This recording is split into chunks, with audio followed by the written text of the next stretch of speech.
आज के इस वीडियो में मैं आपको क्लास 11th के हिस्ट्री का चैप्टर नंबर 3 यायावर साम्राज्य इस पूरे चैप्टर को कंप्लीट कराने वाला हूँ शॉर्ट नोट्स के रूप में। आप इस वीडियो को शुरू से अंत तक पूरा जरूर देखना। मैंने इस पूरे चैप्टर को बहुत आसान तरीके से समझा रखा है। इसके साथ साथ जब भी आप इन वीडियोस को देखा करो तो इनके नोट्स जरूर बना लिया करो, क्योंकि एग्जाम के टाइम ये नोट्स ही काम आएंगे। आपके पास इतना टाइम नहीं होगा कि आप वापस से पूरे चैप्टर को रिविजन कर पाओ, तो इनके नोट्स जरूर बना लेना। अब स्टार्ट करते हैं वीडियो को। देखिए, चैप्टर का नाम है यायावर साम्राज्य।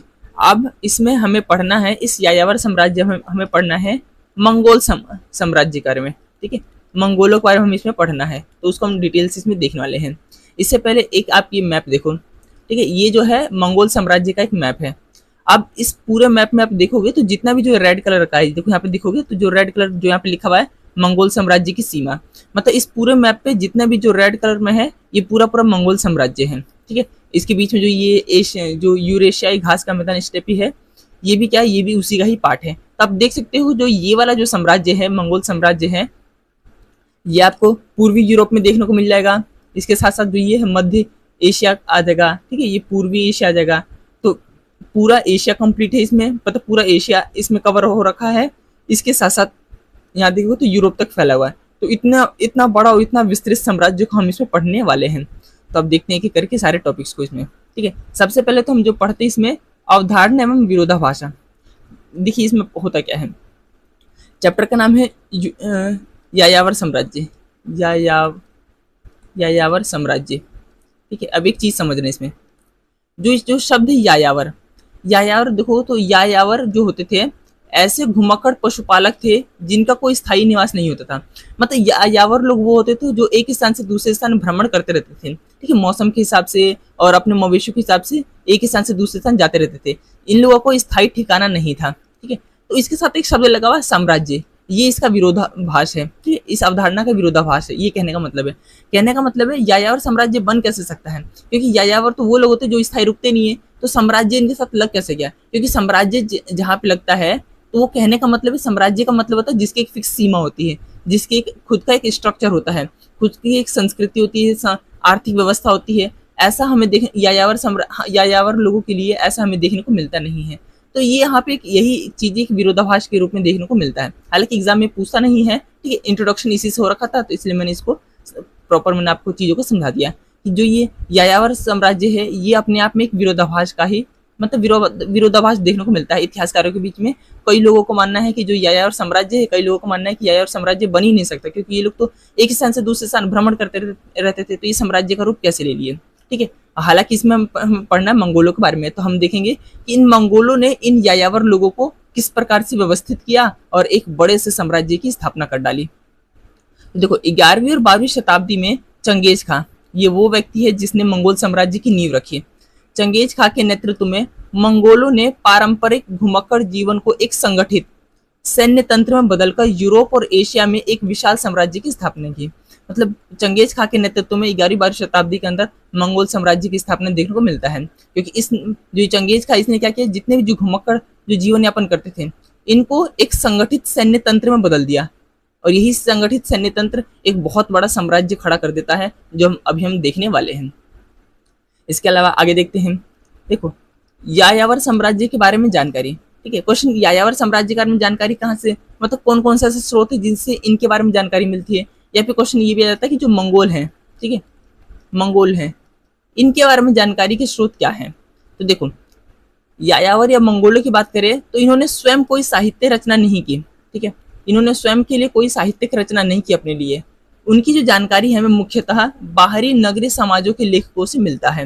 मतलब बाहरी दुनिया के जो मतलब विदेशी जो लोग हैं उन्होंने जो साहित्य, जो इतिवृत्त, जो कहानियां लिखी, उसके माध्यम से जाके हमें इन जो हम जो पढ़ने जा रहे हैं मंगोल साम्राज्य के बारे में या यायावर साम्राज्य के बारे में, तो उसके बारे में हमें जानकारी देखने को मिलती है इन बाहरी लोगों के बारे में। अब कौन कौन है उसमें, तो देखो उसमें है चीनी इतिवृत्त।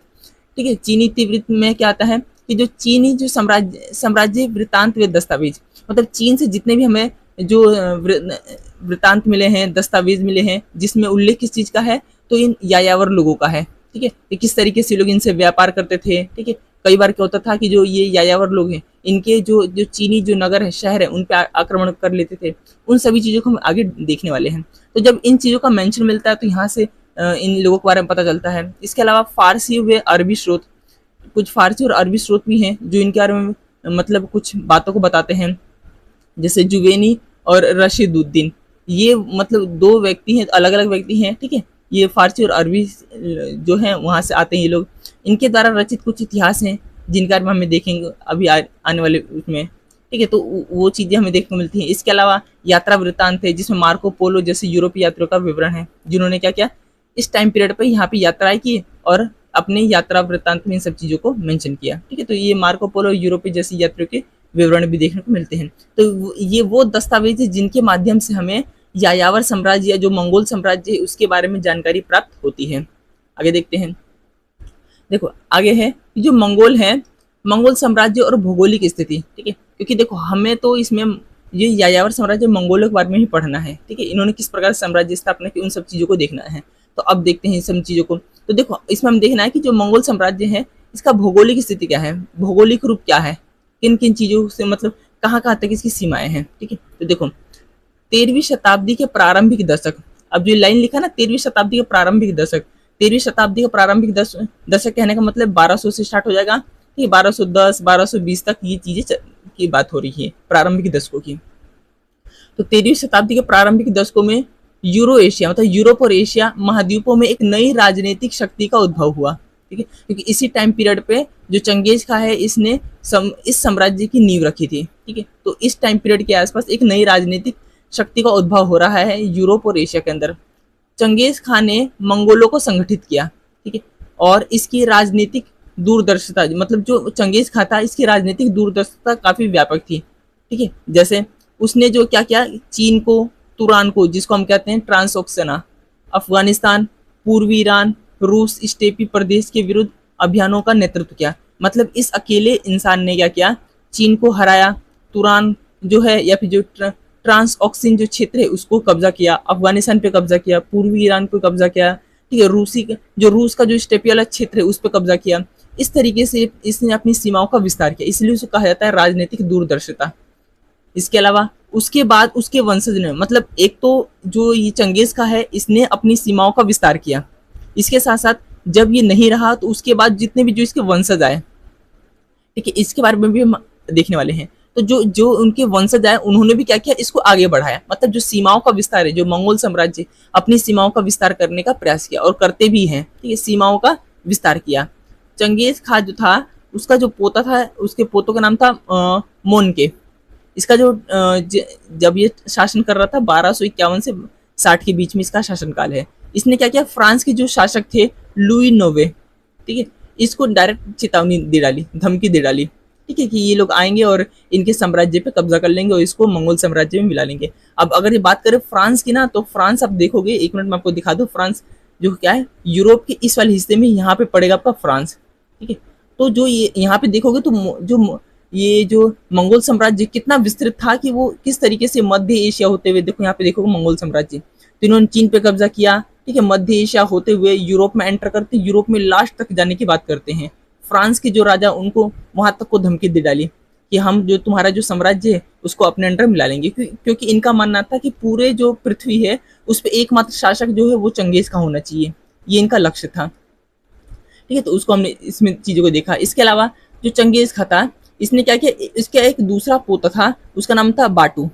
इसका जो टाइम पीरियड है वो 1236 से 1241।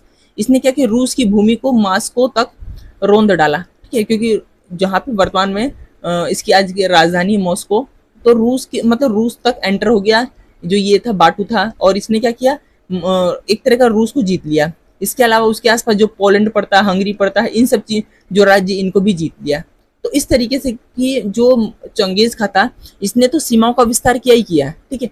इसके अलावा जो इसके आने वाले जो वंशज है उन्होंने भी बड़े स्तर पे सीमाओं का विस्तार किया। यही रीजन रहता है कि जो हम पढ़ते हैं मंगोल साम्राज्य इतना विस्तृत इतना बड़ा था, वो इसी प्रकार से हो पाया क्योंकि हर इसके वंशज ने क्या किया सीमाओं का विस्तार करने का प्रयास किया, वो सफल भी रहते हैं, क्योंकि इनका एकमात्र लक्ष्य था ये था कि जो चंगेज खां था इसको ईश्वर ने भेजा है, और उसका मानना ये था कि पूरे विश्व में केवल एकमात्र शासक होना चाहिए, वो भी कौन होना चाहिए, तो चंगेज खां होना चाहिए। ये इनका लक्ष्य था पूरे पृथ्वी पे कब्जा करने का।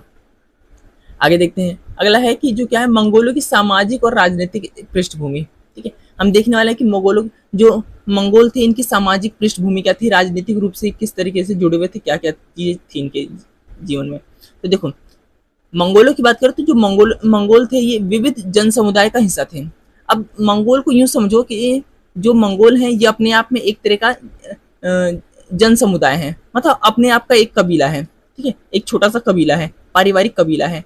तो मंगोल जो थे, मंगोल के अंदर अलग अलग और भी भाषाई लोग रहते थे, ठीक है, मतलब अपना अपना कबीला होता था और उस समय कबीलों का ही बोलबाला था। मतलब जब तक चंगेज खान मतलब पावर में नहीं आया था तब तक जो था पूरे जो मंगोलिया जो साम्राज्य था, ठीक है, या फिर जो जहाँ मंगोल लोग रहते थे वो लोग कबीलों में बटे हुए थे और ये कबीले जो होते थे आपस में लड़ाई दंगे वगैरह किया करते थे, एक दूसरे से झगड़ा करके उन पावर का हस्तांतरण होता रहता था। तो इस तरीके से कबीलों में बटे हुए थे।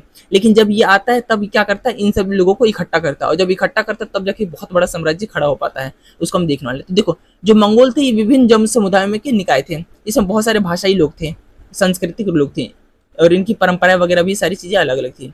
जो ये लोग थे पूर्व में तातर, खितान और मंचू लोगों से और पश्चिम में तुर्की कबीलों से भाषागत रूप से संबंधित थे, ठीक है, मतलब थोड़ी बहुत भाषा इनकी मेल खाती थी। कुछ मंगोल पशुपालक थे तो कुछ शिकारी। मंगोलों में भी कुछ ऐसे थे जो पशुपालक थे, पशुओं को पालते थे, और कुछ शिकार करके अपना जीवन यापन करते थे। जो पशुपालक होते थे वो घोड़े, भेड़ और कुछ हद तक अन्य पशुओं जैसे बकरी और ऊंटों को भी पालते थे। ये इनकी आजीविका का मतलब केंद्र बिंदु था। इन पशुओं को पाल के वो अपना जीवन यापन करते थे। ये लोग यायावर लोग थे, मतलब जो मंगोल पशुपालक थे वो यायावर थे, क्योंकि ये एक जगह अपना रुक के अपना जीवन यापन करते नहीं थे। ये जो मौसम के अनुसार अपने पशुओं को एक स्थान से दूसरे स्थान लेकर जाते थे ताकि उनको ठीक प्रकार से पोषण मिल सके और ये लोग अपना जीवन यापन कर सके।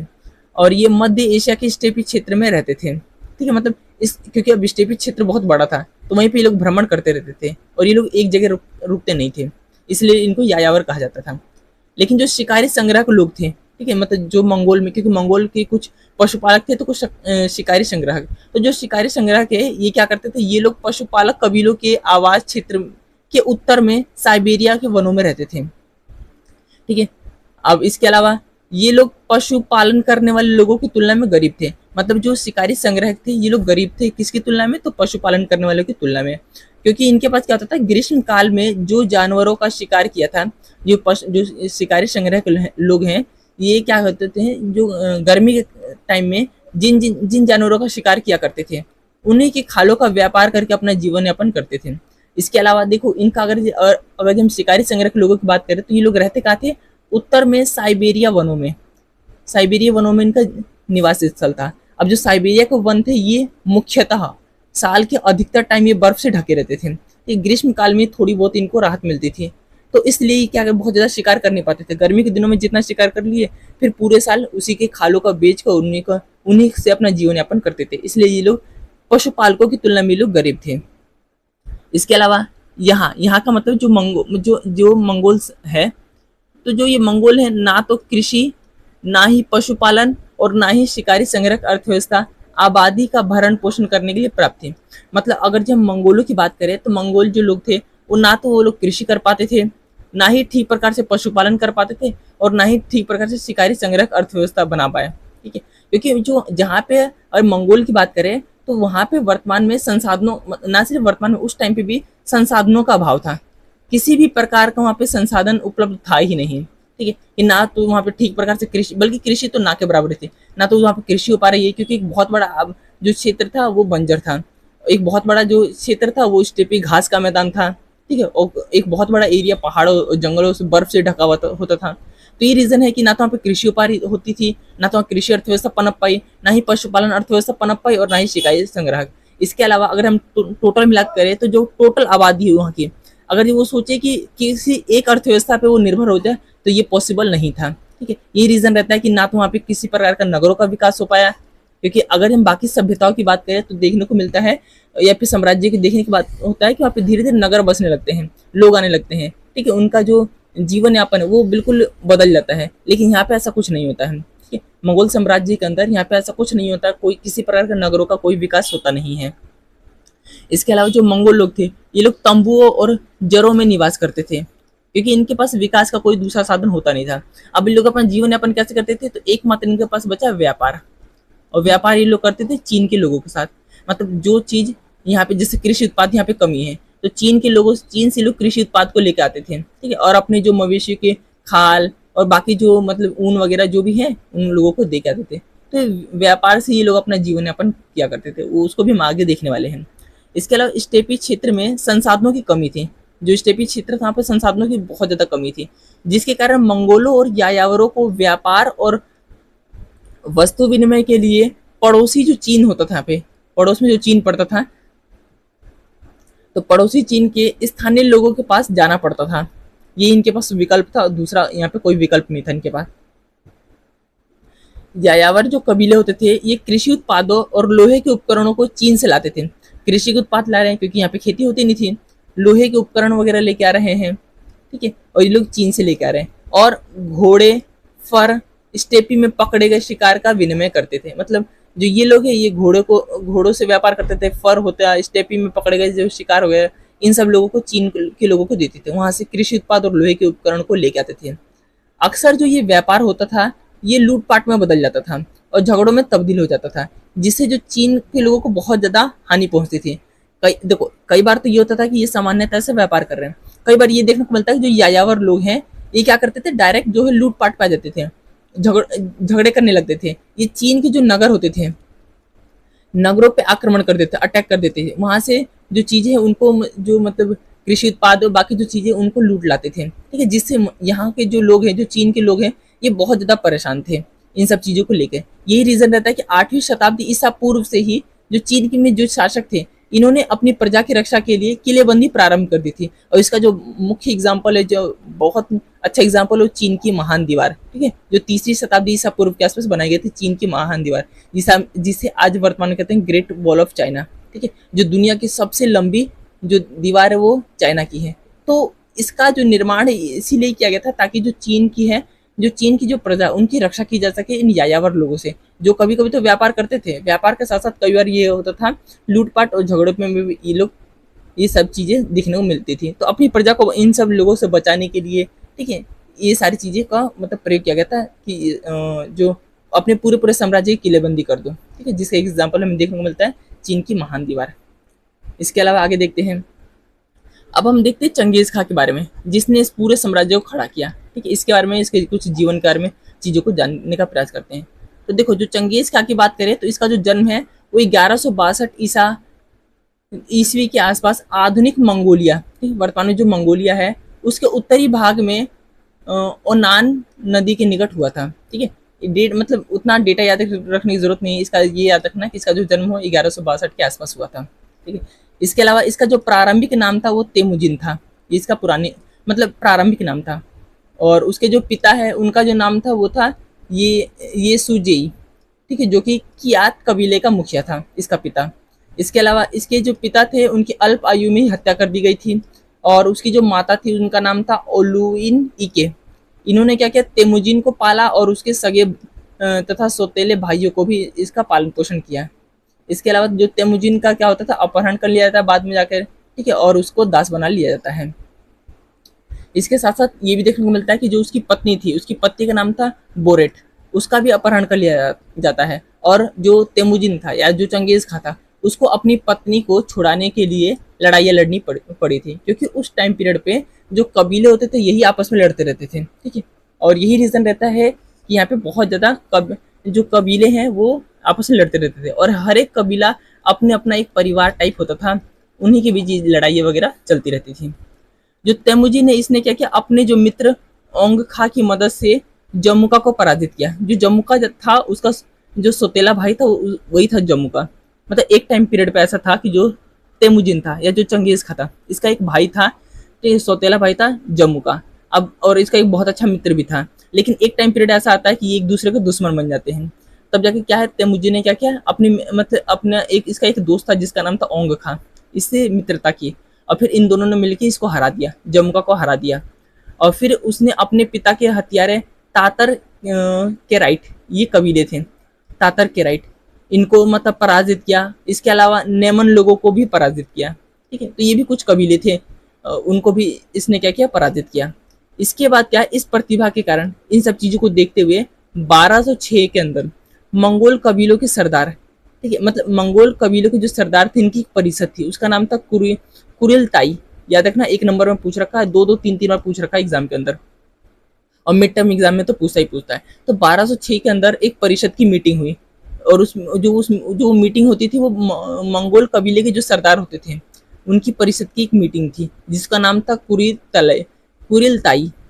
अब इस सभा में क्या होता, उसे चंगेज खां या समुद्र खां या सार्वभौमिक शासक की उपाधि से के साथ मंगोलों का महानायक घोषित किया गया। ठीक है, यहाँ से उसको नाम मिलता है चंगेज खां, समुद्र खां या सार्वभौमिक शासक, इसकी उपाधि मिलती है। ठीक है, तो जो तैमुद्दीन है वो इस प्रकार से चंगेज खां के रूप में उभर कर आया। ठीक है, और इस तरीके से उसको एक तरह का उसको मतलब ये दिया गया, उपाधि दी गई। अब देखते हैं कि जो चंगेज खां था उसके, तो अभी हमने जीवन यापन के बारे में देखा कि जीवन कर में देखा कैसे चीजें चल रही थी।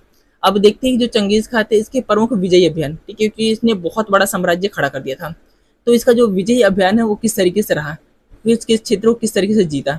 तो पहले तो देखते हैं चीन पर आक्रमण। ठीक है, कि जो चीन पर किस तरीके से इसने आक्रमण किया और चीन को इसने बर्बाद किया, और चीन में अपना जो क्षेत्र है उसको पूरी तरीके से चीन में मतलब चीन को अपने अंडर मिला लिया।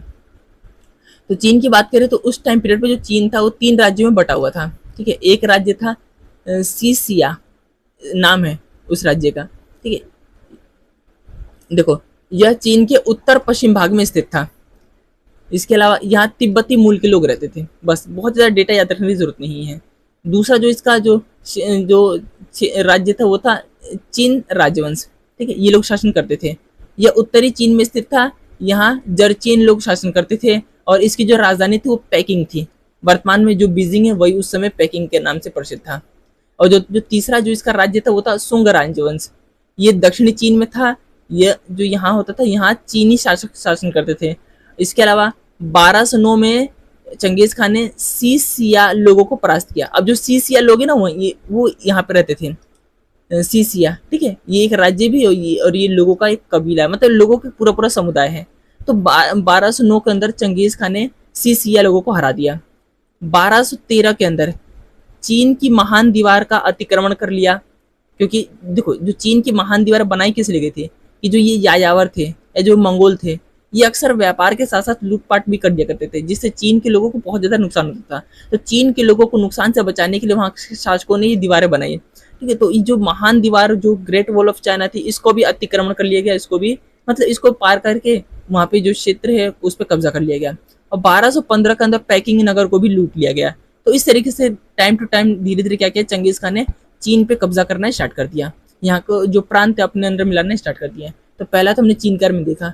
जो दूसरा है वो मध्य एशिया के, किस तरीके से उसने मध्य एशिया पे कब्जा किया।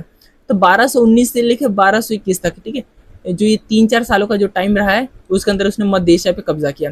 1218 में चंगेज खान ने कराखिता राज्य को पराजित किया, कि मध्य एशिया का एक राज्य है कराखिता। 1218 में उसको पराजित किया।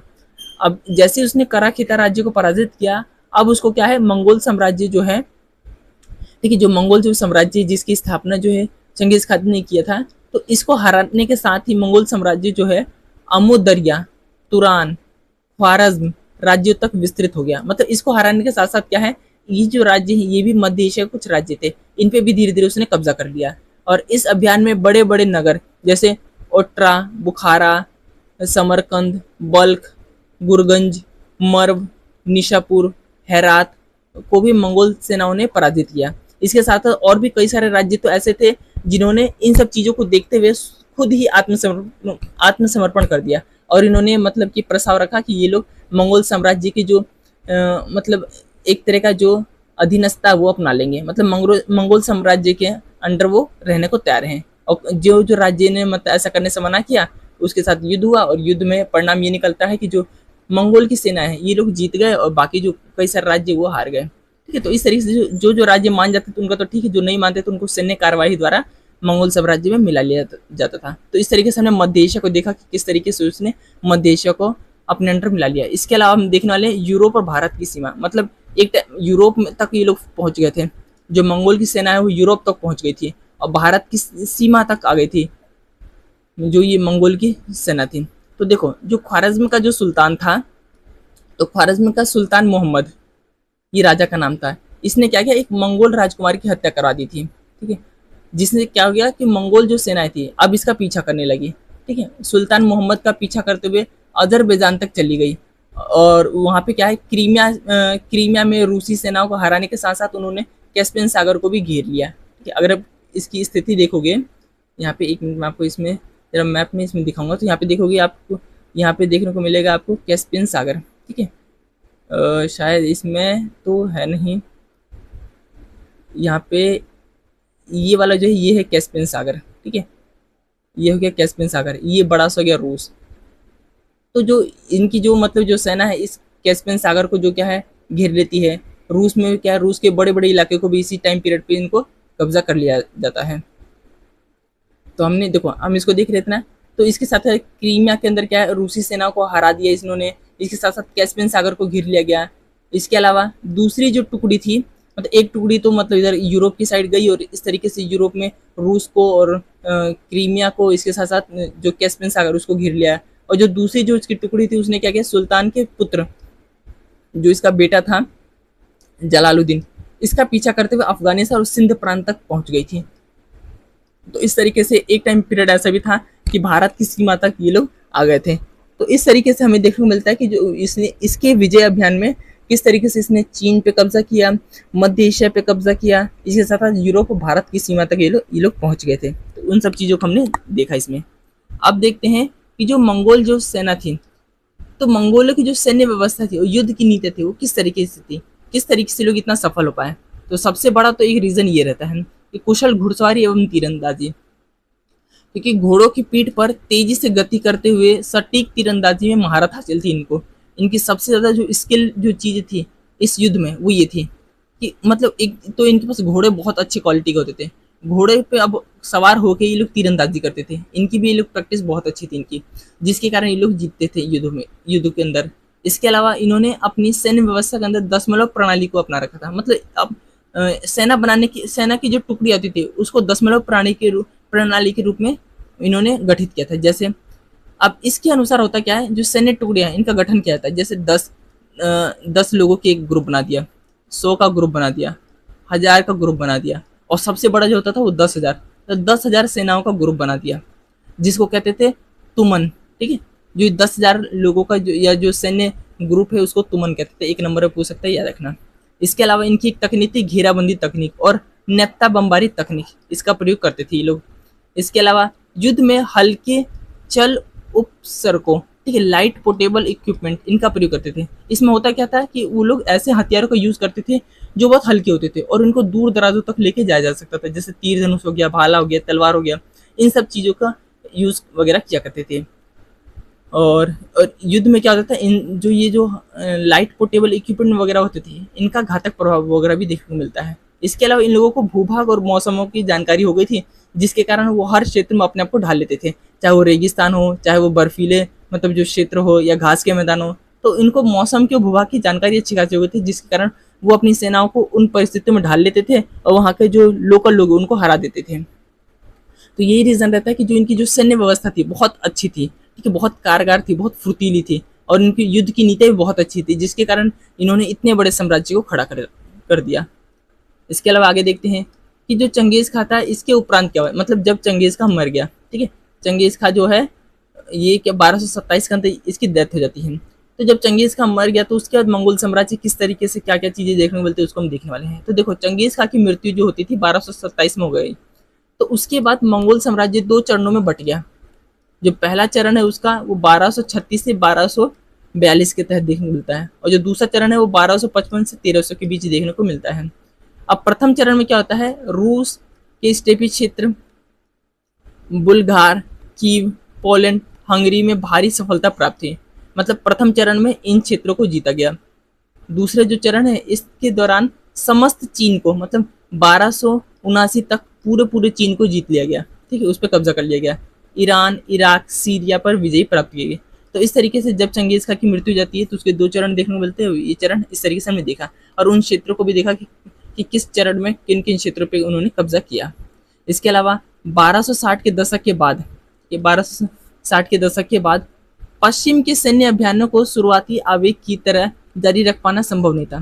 कहने का ये मतलब है, अगर हम इसको इतने बड़े साम्राज्य मान ले, मंगोल साम्राज्य, तो जो यूरोप वाला हिस्सा है, जो यहाँ पे अभी यूरोप वाला हिस्सा है, इस यूरोप वाले हिस्से के अंदर इसे कहा गया है कि 1260 के दशक के बाद पश्चिम के सैन्य अभियान, मतलब जो यूरोप में जो सैन्य, यूरोप पे कब्जा करने का जो सैन्य अभियान चल रहा था, वो धीरे धीरे मतलब सुस्त पड़ गया, वो ठंडा पड़ गया। ठीक है, तो ऐसा हुआ क्यों, इसके पीछे का रीजन क्या था? तो इसके पीछे का जो रीजन था वो क्या था, मंगोल सेना का, और उसके इसके साथ साथ एक तो मतलब इनका जो पश्चिम का सैन्य अभियान था वो तो मतलब धीमा पड़ा ही पड़ा। इसके साथ साथ जो मंगोल जो सेना थी, ठीक है, मंगोल की जो सेना थी वो हंगरी के स्टेपी क्षेत्र से भी पीछे हट गई, और मंगोलों की जो सेना है उस वो क्या है, मिस्र की सेनाओं से भी पराजित हो गई। तो इसके पीछे रीजन क्या है कि एक टाइम पीरियड पे जो पूरे पूरे एशिया पे कब्जा कर रखा है, इसके अलावा यूरोप तक पहुंच गया, और वो बिना एक भी युद्ध हारे इतने बड़े साम्राज्य पे अपना शासन व्यवस्था चला रहे हैं, वो आखिर ऐसा पॉसिबल कैसे हुआ कि हंगरी के स्टेपी क्षेत्र से पीछे हट गए? ठीक है, मिस्र की सेनाओं ने उनको हरा दिया। तो ये आखिर इसके पीछे रीजन क्या था कि आखिर ऐसा हुआ क्या, जो ये मंगोल की सेना, इनके साथ ऐसा हुआ क्या? तो ये देखने को मिलता है जब ये दो घटनाएं घटी, तो ये दिखाता है कि ये अब एक नवीन राजनीतिक पहलू का उदय का संकेत था। ठीक है, जिसके दो मुख्य कारण थे। कहने का मतलब है आखिर ऐसा हुआ क्यों? इसमें दो क्वेश्चन आता है। पहला तो ये आता है कि जो पश्चिम के जो सैन्य अभियान ये धीमा क्यों पड़ गया और ये लोग हार क्यों गए? तो इसके दो रीजन थे। पहला रीजन था, मंगोल जो थे ये परिवारों में उत्तराधिकार को लेकर आंतरिक राजनीति थी। अब इस चीज को समझो कि जब तक चंगेज खा था, ठीक है, जब तक चंगेज खा था और चंगेज खा के 4 बेटे थे, तब तक मतलब हालांकि जब तक चंगेज खा था तब तक तो ये देखने को मिलता है कि ये लोग बहुत मतलब जो चंगेज खा था इसने अपनी सीमाओं का विस्तार किया। हालांकि कुछ जो इसके बेटे थे इन्होंने और भी इसमें इसकी सीमाओं का विस्तार किया। लेकिन जैसे जैसे जब इनकी जब इनका जो परिवार है बढ़ता गया, उसमें राजनीतिक उत्तराधिकार को लेकर आंतरिक मतभेद पैदा होने लगे कि सत्ता किसके हाथों में जाएगा, कौन सा क्षेत्र कौन जो व्यक्ति है कौन सा क्षेत्र लेगा। तो सत्ता पे कब्जा करने को लेके इनके बीच खुद के अंदर ही आंतरिक मतभेद होने लगे। ये रीजन रहता है कि जब खुद के घर के अंदर जब आंतरिक मतभेद आ जाए तब जो बाहर से वो लोग लड़ कैसे सकते हैं। ये रीजन रहता है कि जो पश्चिम का जो क्षेत्र है वहाँ पे जो सैन्य अभियान है वो धीमा पड़ गया, और धीमा पड़ने के कारण ही ये लोग मिस्र से हार भी गए थे। और जो दूसरा रीजन है वो चंगेज खा के जो वंश थे उसमें से एक शाखा का नाम था तोलुईद। शाखा के उत्तराधिकारियों ने जोची और अगोदोई वंश को कमजोर कर दिया। ठीक है, मैं आपको एक चीज देख यहाँ पे देखो, इस चीज को समझो। ये है चंगेज खान, इसके 4 बेटे थे। एक का नाम था जोची, सबसे बड़ा था। दूसरे नंबर पर था चगताई, तीसरे नंबर पर था ओगोदेई, और जो चौथे नंबर पर था वो था तलवी। इसका हालांकि इसमें इन्होंने इमेज नहीं लगा रखा। ठीक है, तो इसके 4 बेटे थे। पहला जोची, दूसरा चगताई, तीसरा ओगोदई, और जो चौथा था वो तलवी था। अब देख सकते हो जो जोची था इसके 2 बेटे थे, बातू और बरके। ठीक है, इसमें इसका कोई उत्तराधिकारी नहीं दिखाया गया है। ओगोदोई का जो उत्तराधिकारी था वो गोमुख था, और जो ये था तलवी था इसके 4 बेटे थे, मोंके, कुबलाई, हलाकू और आरिक बोके। हालांकि दिखने में सब सेम ही है ना, तो ये लोग दिखने में सब सेम ही लगते हैं। तो ये चंगेज खा के परिवार का एक मैप के रूप में ऐसे दर्शाया गया है। तो ये बता रहा है कि जब तक चंगेज खा था तब तक तो सीमाओं का विस्तार हुआ। इसके साथ साथ जब ये जोची, चगताई, ओगोदेई और तलवी जब तक ये लोग भी थे तब तक इन सीमाओं का विस्तार होने लगा। लेकिन उसके बाद जब इनके आने वाले जो वंशज थे ये क्या आपस में लड़ गए, जिसके कारण ये अपनी जो इतना बड़ा जो साम्राज्य है उसको बचा नहीं पाए। तो वही अभी हमने पीछे पड़ा। एक तो ये मतलब परिवार में उत्तराधिकार को लेकर लड़ाई होने लगी, दूसरा ये आपस में लड़ने लगे। जैसे देख सकते हो जो ये तोलुईद शाखा था, तोलुईद शाखा जो है ना उसका जो सबसे छोटा बेटा है, ठीक है, ये है तलुई है ना, उसी को कहा गया तलोईद। तो इसके जो मतलब वंशज थे इन्होंने क्या किया, इस पे देखो जोची देखोगे, अगोतोई देखोगे, तो इनको कमजोर कर दिया। मतलब ये लोग अब आपस में लड़ने लगे। अब यही रीजन रहता है कि जो ये लोग हैं इन लोगों ने पश्चिम का जो सैन्य अभियान है उसको छोड़ दिया। ठीक है, और खुद के जो अब इन्होंने अपना जो क्षेत्र है उस पर कब्जा करने का प्रयास किया कि कौन ज्यादा क्षेत्रों को कब्जा कर पाएगा। ठीक है, आगे देखते हैं कि जो मंगोल जो साम्राज्य है, ठीक है, मंगोल साम्राज्य और नोयान। अब नोयान जो है यहाँ पे देखने को मिलेगा आपको। देखो अभी तक तो हमें इतनी सारी चीज देख ली, अब हम देखते हैं ना कुछ शब्दावलियां देखते हैं। ठीक है, इस पे डायरेक्ट 1 नंबर में क्वेश्चन आ जाता है। ठीक है, मतलब ये पूछ लेते हैं जैसे नोयान और उसके बारे में स्टेटमेंट दे देता है। एग्जाम में कई सारी चीजें पूछ रखी हैं। ठीक है, तो अब उसको भी हम कर लेते हैं। तो इसमें देखते हैं कि जो मुगल साम्राज्य में नोयान का मतलब क्या था, ये नोयान थी क्या चीजें, ठीक है। तो एक उच्च सैन्य अधिकारी होता था, जो नोयान होता था एक ही पोस्ट होता था, जो एक उच्च सैन्य अधिकारी होता था। और जो ये सैन्य अधिकारी होता था, ये चंगेज खां के जो चारों पुत्र थे उनके अधीन कार्य करते थे, ठीक है। तो जो नोयान था यहाँ पे एक सैन्य अधिकारी का पोस्ट होता था, जो सैन्य अधिकारी का जो पोस्ट है वो इसके चारों जो पुत्र थे उसके अधीन काम करते थे। ये युद्ध में सैनिकों का संचालन करते थे, रणनीति तय करने में महत्वपूर्ण भूमिका निभाते थे नोयान। इसके अलावा चंगेज खां के जो वफादार भी होते थे और उन्हीं लोगों को ये पोस्ट भी दिया जाता था। याद रखना, एक नंबर में पूछ लेता है। इसके अलावा अब देखते हैं उलस के बारे में कि उलस क्या था, मंगोल साम्राज्य में उलस क्या थे। तो जो उलस था, उलस का अर्थ किसी शासक या राजवंश सदस्य के अधिकार में दिया गया क्षेत्र, ठीक है। मतलब एक क्षेत्र पे कोई राजवंश का एक व्यक्ति शासन कर रहा है, तो जो शासन कर रहा है ना उसी को कहा जा रहा है उलस वहां पे, ठीक है। ये जो उलस शब्द है उसी के लिए यूज हुआ है। उलस का अर्थ किसी शासक या राजवंश के सदस्य के अधिकार क्षेत्र में दिया गया क्षेत्र, वहां रहने वाली प्रजा के लिए ये शब्द यूज हुआ उलस। इसके अलावा चंगेज खान ने विजित प्रदेश, मतलब चंगेज खान जिन जिन क्षेत्रों को जीतता गया उसने क्या है अपने चारों पुत्र को थोप दिया, ठीक है। थोपनी तो दिया यहाँ पे, मतलब उनके कंट्रोल में दे दिया। जिसमें से जो सबसे बड़ा जो पुत्र था जोची, उसको उसके हिस्से में आया रूसी का स्टेपी प्रदेश।